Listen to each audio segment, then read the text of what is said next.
Moving on to another part of the digital forensics, the sheriff talked about how the suspect in this case used ChatGPT to plan out his attack. You're going to see a few of the entries that he posted. This is chronological by date, but he basically starts using ChatGPT, which is a generative AI, to be able to get information on how to conduct this particular plot. So ultimately, you'll see that he looks at trying to figure out the amount of explosives needed in order to conduct the explosion he was looking to cause. He also talks about, in the next set of questions, you'll see he's trying to figure out where to buy fireworks and how much of it to buy. He looks at the equivalence of those fireworks and how they compare to TNT and other types of explosive material.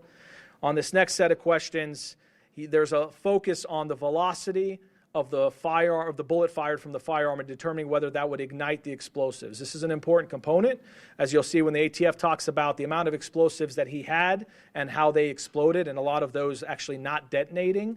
Ultimately, that has to do with the research on ChatGPT, determining that he needed at least 2,000 feet per second velocity on the firearm in order to be able to actually cause a full detonation of all the explosives he had.